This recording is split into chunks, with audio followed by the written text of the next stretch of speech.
ஐயப்பன் கோவிலின் முக்கிய நிகழ்வான மகர ஜோதி தரிசனம் இன்று நடைபெறும் நிலையில் 30,000 பக்தர்களுக்கு மட்டுமே அனுமதி அளிக்கப்பட்டுள்ளது.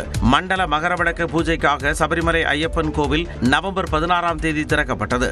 41 கால மண்டல காலத்திற்கு பின் டிசம்பர் 27ஆம் தேதி நடை அடைக்கப்பட்டது. பின்னர் மகரவிளக்கு உற்சவத்திற்காக டிசம்பர் 30ஆம் தேதி திறக்கப்பட்டது. இந்நிலையில் மகர சங்கராந்தி தினமான இன்று மகரவிளக்கு பூஜையும் அதைத் தொடர்ந்து மகர ஜோதி தரிசனமும் நடைபெறவுள்ளது. பகல் 2:45 மணிக்கு கோவில் திறக்கப்பட்டு 3 மணி அளவில் மகர சங்கராந்தி பூஜைகள் நடைபெறுகின்றன.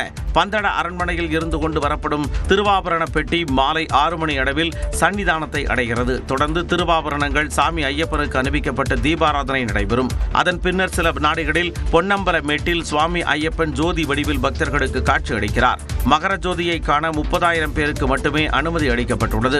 பக்தர்கள் குறிப்பிட்ட இடங்களில் இருந்து மட்டுமே மகர ஜோதியை தரிசிக்க வேண்டும் எனவும் காட்டுப்பகுதிக்குள் செல்லக்கூடாது என்றும் கட்டுப்பாடுகள் விதிக்கப்பட்டுள்ளன.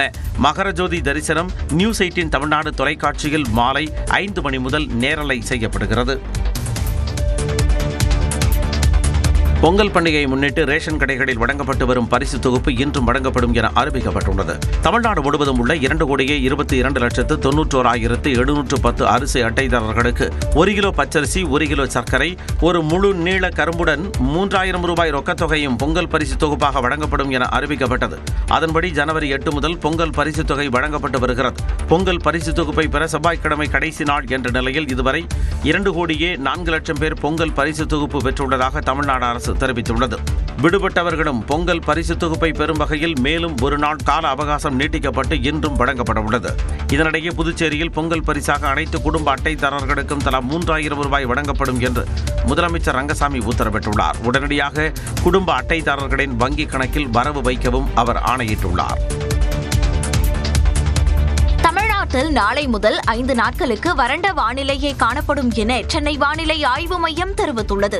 மன்னார் வளைகுடா மற்றும் அதனை ஒட்டிய பகுதிகளின் மேல் நிலவும் வளிமண்டல கீழடுக்கு சுழற்சி காரணமாக தமிழ்நாட்டில் இன்று முதல் ஓரிரு இடங்களில் லேசானது முதல் மிதமானது வரையிலான மழைக்கு வாய்ப்பிருப்பதாக தெரிவிக்கப்பட்டுள்ளது.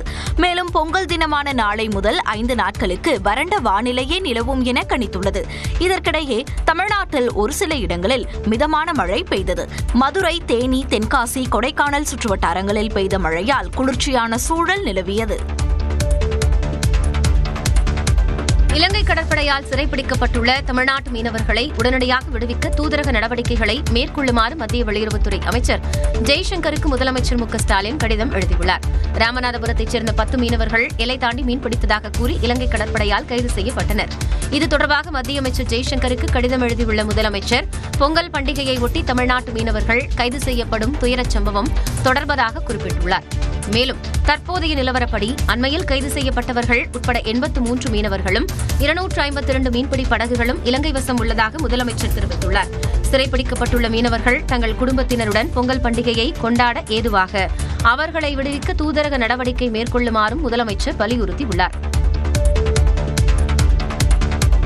படம் ரிலீஸ் சம்பந்தமாகவும் எங்களுடைய தலைவருக்கு பல கூட்டங்கள் டிஸ்கஷன்ஸ் இருக்கிற காரணத்தினால நாங்களே வேறு ஒரு தேதிக்கு நாங்கள் வேண்டுமென்று கேட்டுக்கொண்டோம். அதன் அடிப்படையில் அடுத்த வாரம் ஏதாவது ஒரு தேதி எங்களுடைய தலைவரின் நேரத்தை பொறுத்து வேறொரு தேதியில் மீண்டும் ஒரு நாள் ஆஜராக்கி தேவையான விளக்கத்தை நாங்கள் இன்னும் கொஞ்சம் பெண்டிங் இருக்கிறதுனா நாங்கள் முடிக்கணும் கேட்டுக்கொண்டார்கள்.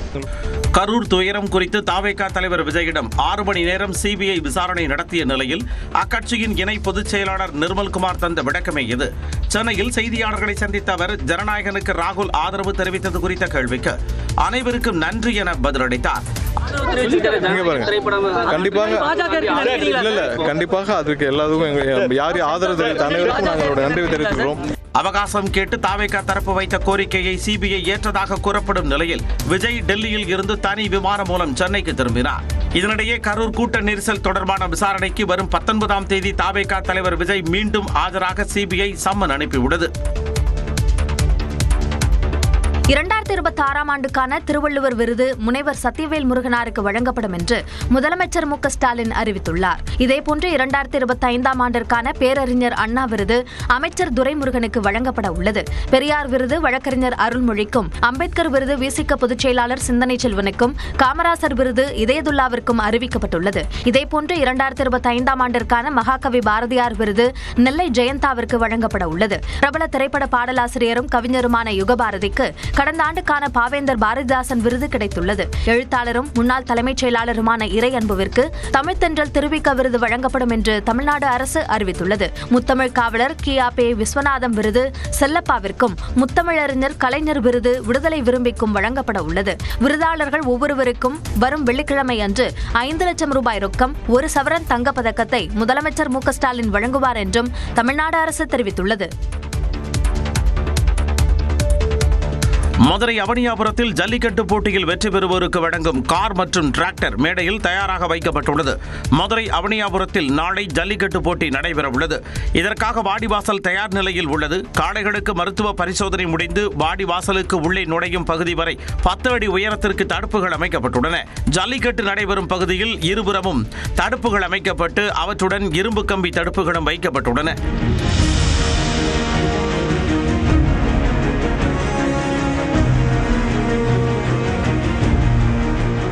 மேலும் அதிக காளைகளை தழுவி முதல் இடத்தை பிடிக்கும் வீரருக்கு வழங்கவுள்ள 8 லட்சம் ரூபாய் மதிப்புள்ள கார் மற்றும் சிறந்த காளையின் உரிமையாளருக்கு வழங்கப்படவுள்ள 9 லட்சம் ரூபாய் மதிப்பிலான டிராக்டர் ஆகியவை மேடையில் வைக்கப்பட்டுள்ளன. இந்த ஆண்டு முதல் முறையாக போட்டிகளில் LED திரைகள் மூலம் அறிந்து கொள்ளும் வகையில் ஸ்கோர் போர்டு அமைக்கப்பட உள்ளது. இதன் மூலம் ஒவ்வொரு சுற்றிலும் பிடிகொடுக்காமல் வென்ற காளைகள், களத்தில் நின்று விளையாடிய காளைகளை தழுவிய வீரர்களின் விவரங்களை எளிதில் அறியலாம். சென்னை சங்கமம் நிகழ்ச்சியுடன் இணைந்து உணவு திருவிழாவும் ஃபேஷன் ஷோவும் நடத்தப்படும் என திமுக எம்பி கனிமொழி தெரிவித்துள்ளார்.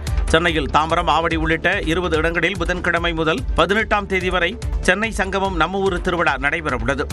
இது தொடர்பாக செய்தியாளர்களை சந்தித்த திமுக எம்பி கனிமொழி நிகழ்ச்சியை முதலமைச்சர் மு க ஸ்டாலின் தொடங்கி வைக்க உள்ளதாக கூறினார். நம்முடைய நெசவில் இருக்கக்கூடிய அந்த கைத்தறி ஆடைகளை இன்னைக்கு வந்து ஒரு ஃபேஷன் ஷோ மாதிரி இன்னைக்கு இந்த ஆண்டு செய்ய இருக்கிறார்கள். அதில் வந்து நம்முடைய கலைஞர்கள் அவங்க தான் வந்து அங்கே இருக்கக்கூடிய மாடல்ஸாக அந்த நிகழ்விலே பங்கேற்றுக் கொள்ள இருக்கிறார்கள். 4வது ஆண்டாக நடைபெறும் இந்த நிகழ்வில் 1500 கலைஞர்கள் பங்கேற்க உள்ளதாக கனிமொழி தெரிவித்தார். கோயில்பட்டி கடலை மிட்டாய் வந்து இருக்கு. அங்கிருந்து அந்த உணவு வகைகளும் இங்கே கொண்டு வரப்படும். அது மட்டும் இல்லாமல் தமிழ்நாட்டில் பல்வேறு பகுதிகளில் இருக்கக்கூடிய பல உணவு வகைகள் இங்கே இருக்கக்கூடிய நம்ம பார்க்ஸில் எல்லா இடங்கள்லையும் வந்து அவங்களே வந்து அந்த உணவை தயாரித்து தரக்கூடிய ஒரு வாய்ப்பாக இதை பயன்படுத்து. அடுத்த ஆண்டு வட சென்னையில் அதிகமான இடங்களில் இந்த சென்னை சங்கமம் நிகழ்ச்சி நடத்தப்படும் என அவர் உறுதியளித்தார். மத்திய அரசின் கோரிக்கையை ஏற்று 10 நிமிடங்களில் டெலிவரி என்ற விளம்பரத்தை நீக்க ஆன்லைன் டெலிவரி நிறுவனங்கள் முடிவு செய்துள்ளன. 10 நிமிடத்தில் விநியோகம், இதுதான் சமீப காலத்தில் ஆன்லைன் டெலிவரி நிறுவனங்களின் பிசினஸ் லைன் டேக்காக இருந்தது. ஏற்கனவே உயிரை பணயம் வைத்த ஆன்லைன் டெலிவரி ஊழியர்கள் மின்னல் வேகத்தில் பொருட்களை விநியோகித்து வருகின்றனர். 10 நிமிடத்தில் விநியோகம் என்ற வாக்குறுதி அந்த தொழிலில் ஏற்பட்டுள்ள லட்சக்கணக்கான ஊழியர்களுக்கு மேலும் நெருக்கடியை ஏற்படுத்தியது. இதையடுத்து கடந்த 25ஆம் தேதி ஆன்லைன் டெலிவரி ஊழியர்கள் நாடு தழுவிய போராட்டத்தில் ஈடுபட்டனர். டிசம்பர் 31ஆம் தேதி வேலை நிறுத்தமும் செய்தனர்.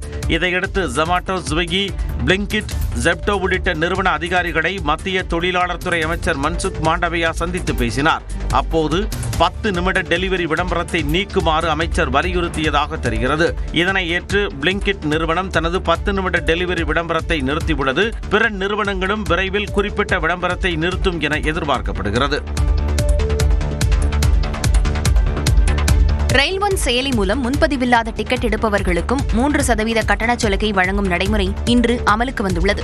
ரயில்வேயில் முன்பு தனித்தனியாக இருந்த பல செயலிகளின் சேவைகளை ஒருங்கிணைத்து ரயில்வே அமைச்சகம் ரயில் ஒன் என்ற செயலியை அறிமுகம் செய்தது.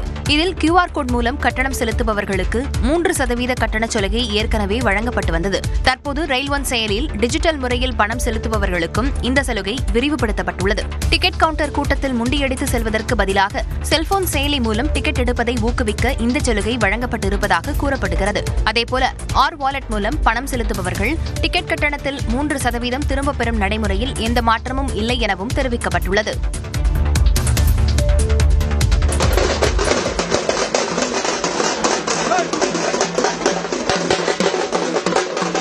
சென்னையில் பழைய பொருட்களை எரித்து மேளமடித்து பொதுமக்கள் தைத்திருநாளை வரவேற்ற காட்சிதான் இது. தமிழர் திருநாளான பொங்கலுக்கு முந்தைய தினமான இன்று போகி பண்டிகை கொண்டாடப்படுகிறது.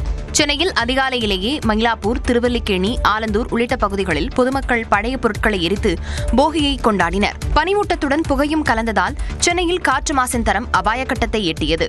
புகை மூட்டத்தால் கொஞ்சம் வாக்கிங்கில் போகிறவங்களுக்கு கொஞ்சம் சிரமமாக இருக்கும். இதை இன்னும் கொஞ்சம் கட்டுப்படுத்தினா கொஞ்சம் நல்லா இருக்கும். மக்கள் அது விழிப்புணர்வு கொண்டு இதை கொஞ்சம் இது பண்ணிக்கணும். இதேபோன்று காஞ்சிபுரத்தில் சின்னையங்குளம் மிலிட்டரி சாலையில் சிறுவர் சிறுமியர் பழைய பொருட்களை எரித்து மேளமடித்து போகியை கொண்டாடினர்.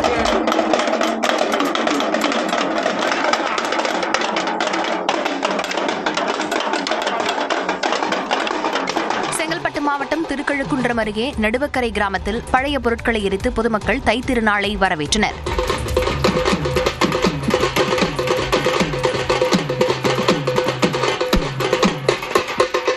திருவள்ளூர் மாவட்டம் ஊத்துக்கோட்டை, ஆரம்பாக்கம், கும்மிடிப்பூண்டி, பொன்னேரி, மீஞ்சூரிலும் பொதுமக்கள் பழைய பொருட்களை எரித்து போகியை கொண்டாடினர்.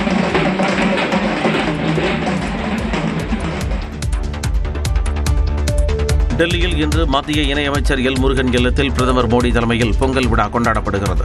டெல்லியில் மத்திய இணையமைச்சர் எல் முருகன் இல்லத்தில் ஒரே பாரதம் உன்னத பாரதம் எனும் கருப்பொருளில் ஆண்டுதோறும் பொங்கல் விழா கொண்டாடப்பட்டு வருகிறது.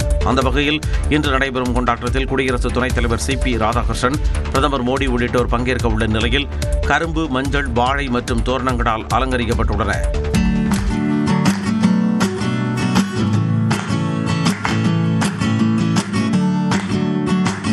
தமிழர்களின் பாரம்பரிய விளையாட்டு மற்றும் நடனங்களான சிலம்பாட்டம், ஒயிலாட்டம், பரதநாட்டியம், பறையாட்டம் உள்ளிட்டவையும் நடைபெறவுள்ளது. இசையமைப்பாளர் GV பிரகாஷ்குமாரின் திருவாசகம் ஆல்பத்தின் இசை நிகழ்ச்சியும் பிரதமர் மோடி முன்னிலையில் நடைபெறவுள்ளது.